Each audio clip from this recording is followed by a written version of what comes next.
Olá, amigos, bem-vindos ao Saber Direito Responde. Eu sou Juarez Gomes Nunes Júnior, professor de Direito Administrativo, especialista em Direito Constitucional.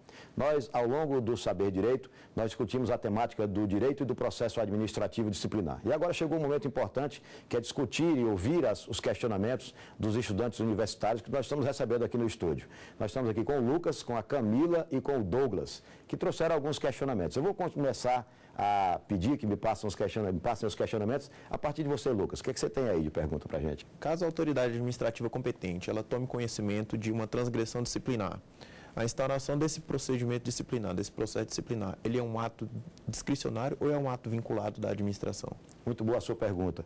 A decisão de instaurar o processo administrativo disciplinar é uma decisão de absoluta vinculação à norma. O administrador, quando toma conhecimento de um fato de interesse disciplinar, ele não pode negociar a instauração do processo disciplinar. Ele tem que prontamente proceder à devida investigação, quer seja para reunir conectivos pré-processuais ou quando esses conectivos pré-processuais já estejam presentes na demanda, ele tem a obrigação de demandar disciplinarmente. Isso é o exercício compulsório de um poder de investigar. A administração tem a obrigação diante de um fato de interesse disciplinar, demandar as suas comissões de processo para investigar o fato e, eventualmente, se aferindo a responsabilização do servidor, essa responsabilização ser transformada em uma eventual sanção disciplinar para o servidor que, eventualmente, tenha praticado uma conduta que aflija a regularidade da função administrativa especificamente. Ok, Lucas? Camila, você tem alguma pergunta, Camila? Sim. Como ocorre o princípio do contraditório e da ampla defesa no processo administrativo? Excelente. Contraditório e ampla defesa são majestosos princípios que não podem se arredar jamais da atividade disciplinar. A Constituição equiparou os processos administrativos aos processos judiciais.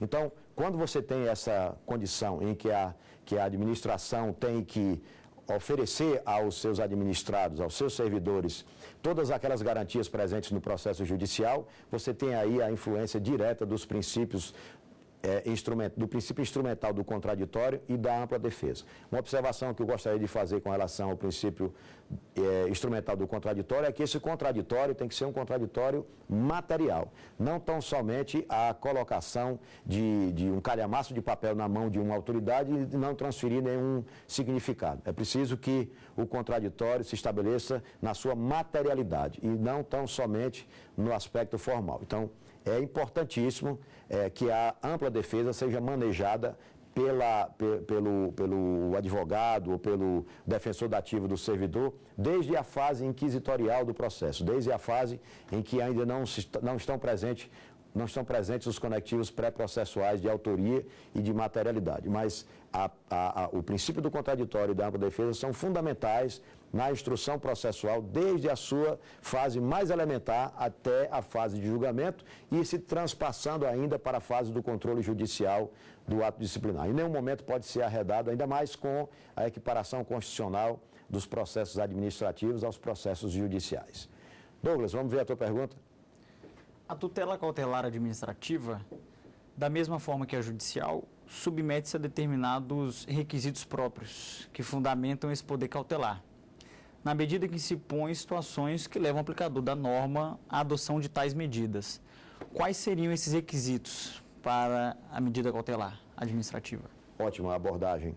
A medida cautelar administrativa, ela trata da possibilidade da administração, em algum momento, tratar o servidor público de forma antecipada a solução do processo. Então, quais são os requisitos para a aplicação de uma medida cautelar no processo administrativo disciplinar?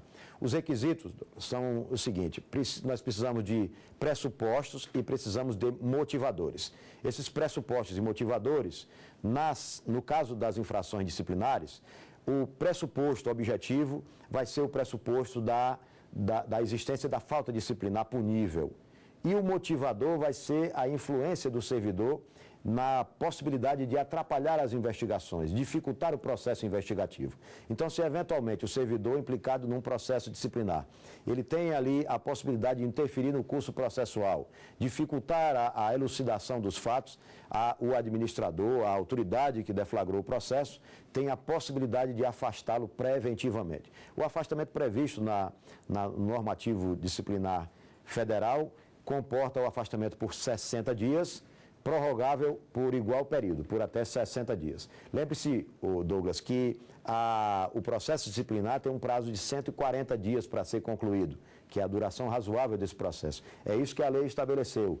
Desde a instrução da portaria, 60 dias prorrogáveis por mais 60 e com mais 20 dias para o julgamento. Então, se eventualmente o servidor está afastado por 60 dias, prorrogáveis por mais 60 dias, se houver necessidade extraordinária de uma prorrogação desse afastamento, esse afastamento do servidor, após esses 2 prazos descritos na norma, não pode exceder aos 20 dias que sobraram para o julgamento, porque a duração razoável do processo disciplinar é o limitador para as sanções extraprocessuais ou para as sanções processuais ainda, ok? Você não pode ultrapassar esse lapso temporal com o servidor afastado, ok?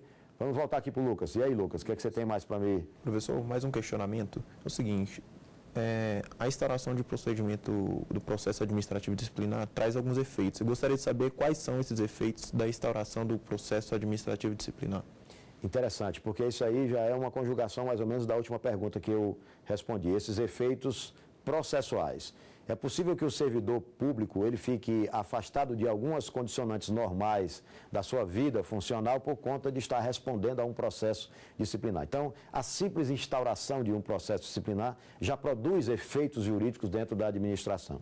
É por isso que, antecipando a resposta direta sua, Lucas, é importante que a gente identifique os conectivos pré-processuais para a instauração do processo disciplinar. E não tão somente diante de uma denúncia ainda incipiente, se deflagre a instância disciplinar, onerosa, prejudicial, desassossegadora, e se coloque um servidor para responder um processo administrativo disciplinar, quando, na verdade, aquilo não estava robustecido da legitimidade necessária para deflagrar a instância disciplinar. Então, há prejuízos concretos para o servidor diante da própria instauração do processo disciplinar. Isso vai refletir no seu pedido de aposentadoria voluntária, pode ter um comprometimento interno, como, por exemplo, ascensão funcional, ou pode ter ascensão funcional prejudicada por conta do servidor estar respondendo um processo disciplinar. Pode ser que surja uma oportunidade dentro da própria estrutura administrativa que seja condicionada ao servidor não estar respondendo a processo disciplinar. Então, se o servidor estiver respondendo a esse processo disciplinar, ele ficaria alijado do processo. Então, são situações que antecedem ao julgamento, ao deslinde do tema disciplinar, mas que já representam um prejuízo substancial para o servidor.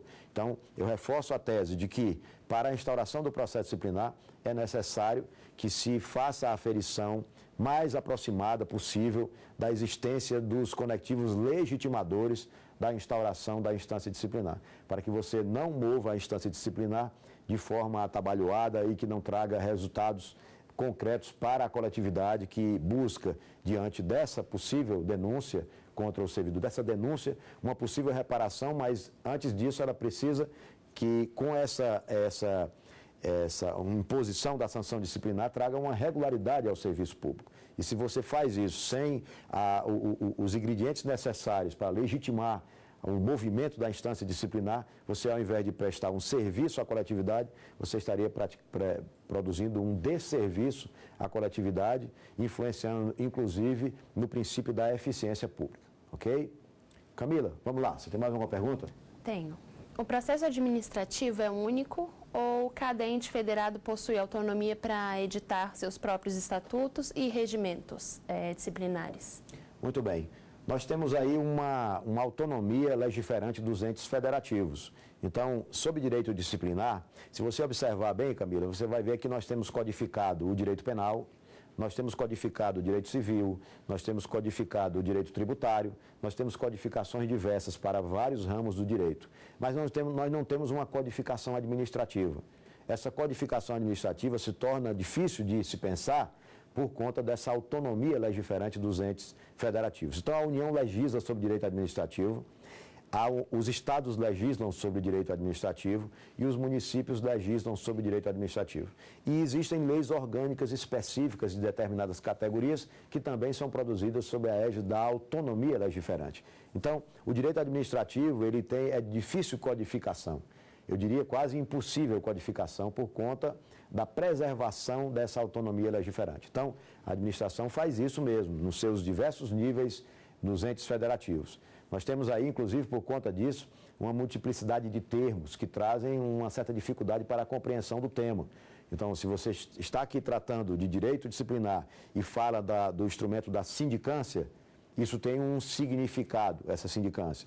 Se você se afasta do normativo federal e vai tratar do direito disciplinar de um ente federativo qualquer, de um estado da União, da unidade federativa, você vai encontrar lá a sindicância como tendo um outro significado, se prestando a um outro fim. Então, há uma multiplicidade de termos muito grande por conta dessa autonomia, que em alguns momentos termina trazendo algum prejuízo, mas preserva a autonomia dos entes federativos com relação a legislar sobre a administração, sempre sob o manto da Constituição.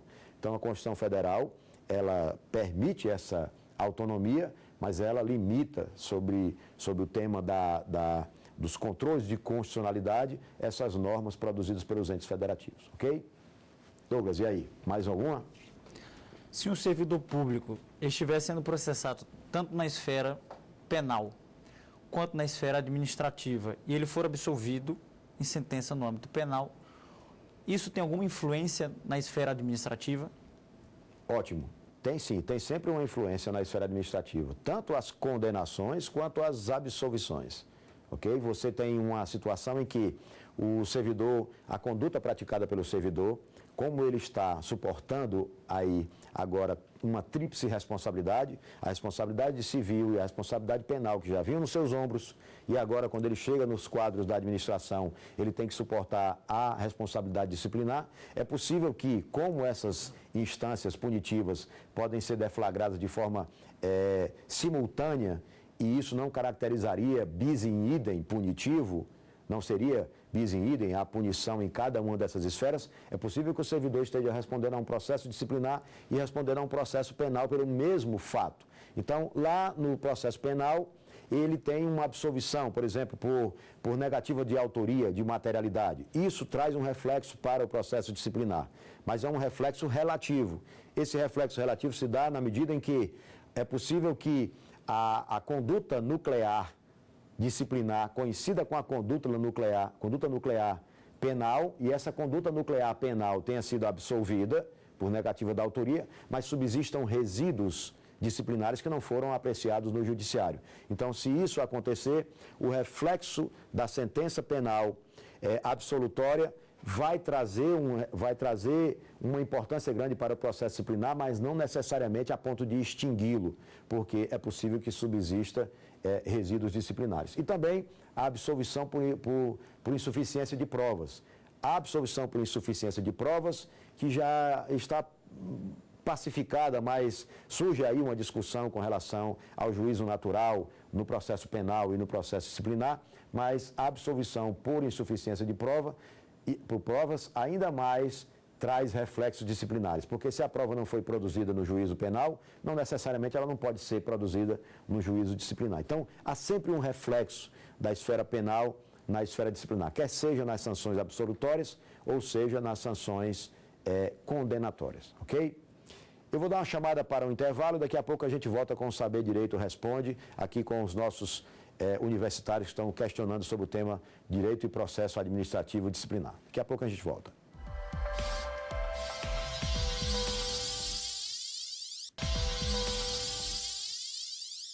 Olá, amigos, estamos de volta ao Saber Direito Responde, aqui com a presença dos universitários que estão questionando sobre o direito e o processo administrativo disciplinar. Vou voltar aqui para o meu amigo Lucas, para que o Lucas faça mais uma pergunta. E aí, Lucas, o que você tem mais para perguntar?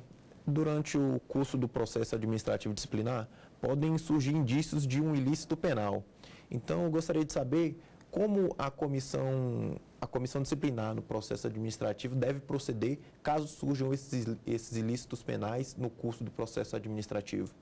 Excelente. A pergunta do Lucas diz respeito justamente às esferas punitivas. Quando a administração toma conhecimento de um fato de interesse disciplinar, ela inicia uma prescrutação, inicia uma investigação em torno disso. É possível que nos momentos iniciais já haja uma detecção de que aquela conduta também é de interesse penal. Se isso acontecer na fase inicial, a comissão tem que extrair essa informação e afetar essa informação à autoridade competente para prescrutar na esfera penal.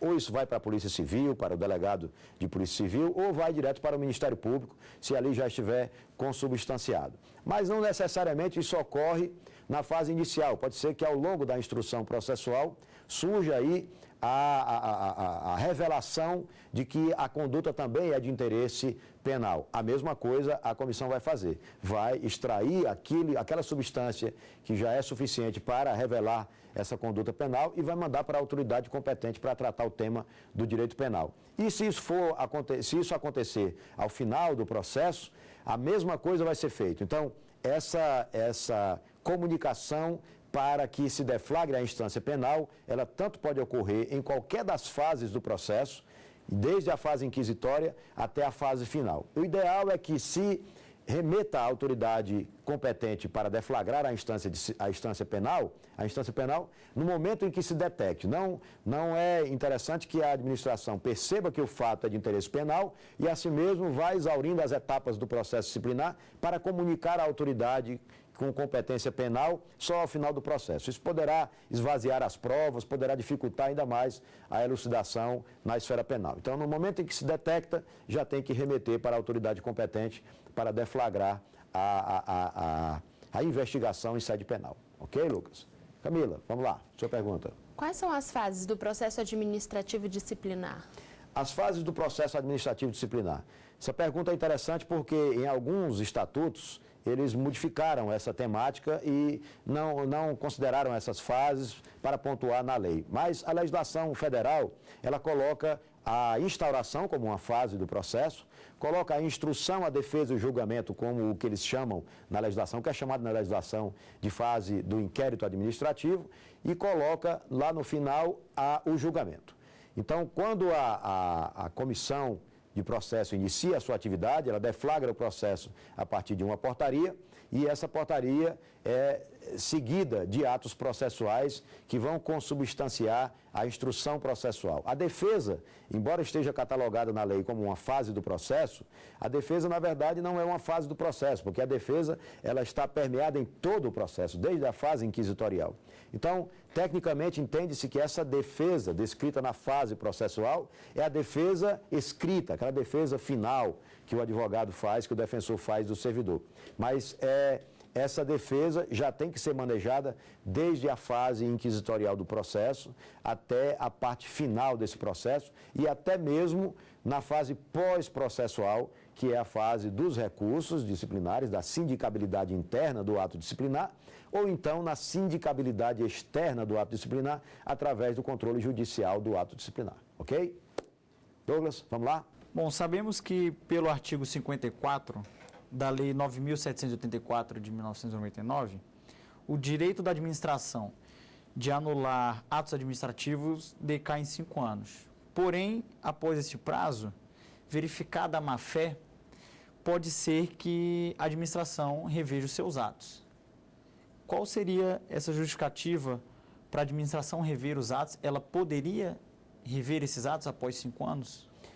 Muito interessante a tua pergunta, porque trata da possibilidade, nós vamos tratar nessa resposta sobre a segurança jurídica. Então, qual é o detalhe? A administração dispõe do princípio da autotutela, de rever os seus atos, ou de ofício, ou por provocação. Mas isso está condicionado a uma segurança jurídica. Então, o que é que diz a Lei 8.112? Você perguntou sobre a 9784, da 9.784, que é a Lei do Processo Administrativo Geral, Processo Administrativo Geral. Mas eu vou, com a sua licença, trazer isso para o direito disciplinar dentro da Lei 8.112, porque a Lei 9784 ela é utilizada de forma subsidiária, quando não há respostas para a temática disciplinar dentro do regime disciplinar previsto na Lei 8.112, a partir do artigo 116. Mas a Lei 8.112, ela diz que a administração pode, no processo revisional, rever essa punição por inadequação ou então por injustiça aplicada, por não ser condicionada à realidade da conduta disciplinar do servidor. Ela pode rever isso a qualquer tempo. O problema do qualquer tempo descrito na 8.112 revela uma tremenda insegurança. Por quê? Porque nós não saberíamos quando a administração podia fazer isso. E considerando a hipótese de que a revisão pode ser feita ex officio pela administração para rever a inadequação da pena, é possível que alguém que tenha sido punido em anos passados, um gestor, resolva instaurar um processo administrativo revisional para rever a inadequação de uma pena proposta para o servidor. Então, a revisão deve ser condicionada à prescrição quinquenal, para que nós tenhamos aí a possibilidade de trabalhar dentro de uma segurança jurídica. A 9784 vai falar disso de forma subsidiária, mas nós não precisamos ir até a 9784 porque a 8.112 já dá uma resposta sobre o tema. Então, a gente trata da revisão do processo disciplinar dentro da 8.112, ok? Lucas, o que é que você tem a perguntar mais? Professor, no curso da instrução criminal, pode o magistrado, havendo a necessidade, pedir a quebra do sigilo telefônico. No processo administrativo disciplinar, havendo essa necessidade, pode ser feita essa quebra de sigilo telefônico ou pode ser, de alguma forma, ser emprestada essa prova do processo criminal? Interessante a tua pergunta, que já veio mais ou menos conjugada com a resposta. Não pode, no processo disciplinar, quebrar sigilos, como o sigilo telefônico de servidores. O que pode acontecer no processo disciplinar, se for interessante para a elucidação do fato, o juízo disciplinar tomar de empréstimo, a pedido do juízo criminal, uma prova que foi constituída através de uma interceptação telefônica. Se o juiz autorizou a prova, essa prova é lícita, foi autorizada, está no processo penal, e o juiz autorizou o traslado dessa prova do juízo penal para o juízo disciplinar, nada obsta que a administração receba essa transcrição da interceptação telefônica no processo disciplinar. E ela chegaria, como você bem frisou no final da tua pergunta, como prova emprestada. Mas prova emprestada, a despeito do título prova emprestada, ela quando chega no juízo destinatário, ela não chega como prova. Ela chega como fato apurável. Então, é preciso que a administração submeta essa prova emprestada do juízo criminal ao crivo do contraditório da ampla defesa, para que ela, nesse artifício de valoração da prova emprestada, que, como eu falei, é um fato apurável, essa prova emprestada, ela se converta em prova no juízo destinatário, porque ela foi valorada. As provas emprestadas devem ser valoradas. É possível, aí já estendendo um pouco a tua pergunta, é possível que uma prova emprestada chegue no juízo penal, e no juízo disciplinar, e ela não seja submetida à valoração, ou uma repetição dessa prova? É possível. Quando? Quando, eventualmente, essa prova é impossível de ser repetida. O juízo penal colheu um depoimento sobre o crivo do contraditório e da ampla defesa de uma determinada pessoa. A pessoa veio a óbito, faleceu. E agora eu tomei de empréstimo esse depoimento. O depoimento chegou no juízo disciplinar. Como é que eu vou valorar essa prova se a pessoa não vive mais? Se a pessoa morreu? Ou então, se uma perícia que foi feita no judiciário, o instrumento que foi objeto da perícia não existe mais, foi destruído. Não tem mais como se valorar essa prova no juízo disciplinar. Então, é possível que alguma prova emprestada chegue e seja necessário que se dê a ela um significado valorativo sem precisar submeter ao crivo do contraditório da ampla defesa, porque seria impossível valorar novamente essa prova no juízo destinatário. Ok, Lucas? Camila, você tem mais alguma pergunta? Tenho. Com relação à Lei 9.784, de 1999, que regula o processo administrativo em geral no âmbito federal, ela é válida como regra geral ou complementar? A 9784 é uma regra geral. Existe uma autonomia dos entes federativos para legislar sobre as temáticas administrativas. Normalmente, o que acontece? Esses entes federativos legislam sobre a temática de forma específica, mas como as condutas administrativas, elas são, de certa forma, imprevisíveis, porque elas são de uma multiplicidade tamanha que não é possível, inclusive, você sistematizar todas elas, cria-se tipos abertos, como trabalhar mal, né, que não tem uma conformidade específica para estabelecer qual é o significado disso. Então, o que acontece? Mesmo diante de leis específicas que tratam do tema direito disciplinar, do processo administrativo disciplinar, é possível que alguma coisa fuja ao legislador e o legislador não positivou algum comando, alguma condicionante do processo, e se ele eventualmente deixou isso em branco, se isso não veio contemplado na legislação específica, aí pela subsidiariedade, a demanda disciplinar vai buscar uma resposta na Lei 9784. A 8.112 é que seria o primeiro aporte, mas se eventualmente não há uma resposta na 8.112, na legislação dos servidores públicos civis da União, busca-se na 9784, que é a Lei do Processo Administrativo Geral, de forma subsidiária. Então, é uma lei geral sobre isso. Ok? Douglas, tem mais alguma pergunta? Quais são as fontes indiciárias para ensejar a instauração do processo administrativo disciplinar? Interessantíssima a sua pergunta, Douglas. As fontes indiciárias para deflagrar o processo disciplinar são, primeiro, eu tenho que reunir 2 conectivos pré-processuais. Esses conectivos pré-processuais, eles vão estar suportados em ingredientes próprios que respondem à sua pergunta. Quais são os conectivos pré-processuais? Autoria e materialidade. Não é possível deflagrar a instância disciplinar sem já estar diante dos conectivos pré-processuais. Eles correspondem a esse lastro indiciário. Não seria um lastro probatório, porque a prova vai ser produzida ao longo da instrução processual, mas seria um lastro legitimador, indiciário na condição de legitimador para deflagrar a instância disciplinar. Então, eu preciso reunir autoria e materialidade. Os componentes dessa materialidade seriam os ingredientes indiciários, como você bem falou, que vão suportar a existência dessa materialidade. Dado um fato de interesse disciplinar, já consubstanciado em uma investigação preliminar, ou que esse fato já chegou consubstanciado diante da administração, e agregando isso a uma autoria definida, nesse momento a administração está legitimada, ela está diante do lastro indiciário capaz de deflagrar a instância disciplinar. Essa é o que a administração carece para deflagrar o processo disciplinar. Não existe processo administrativo disciplinar contraditório, com ampla defesa e tudo mais, para descobrir quem praticou uma conduta. Essa fase de descobrir quem praticou uma conduta é uma fase anterior que vai suportar o início da atividade processual disciplinar. Sem a existência dela ou da materialidade, não está legitimada a administração para conduzir o processo. Ok? Bem, amigos, chegamos ao fim do Saber Direito Responde. Nós tivemos aí as 5 aulas sobre o tema. Espero que vocês aproveitem bem a temática. Eu sou Juarez Gomes Nunes Júnior, professor de Direito Administrativo e especialista em Direito Constitucional. Foi um prazer imenso estar aqui com vocês. Espero revê-los em outros encontros, ok? Grande abraço. Tem dúvidas sobre o assunto? Então mande um e-mail para a gente, saberdireitotudojunto@stf.jus.br. Você pode também estudar pela internet. Acesse o site www.tvjustiça.jus.br.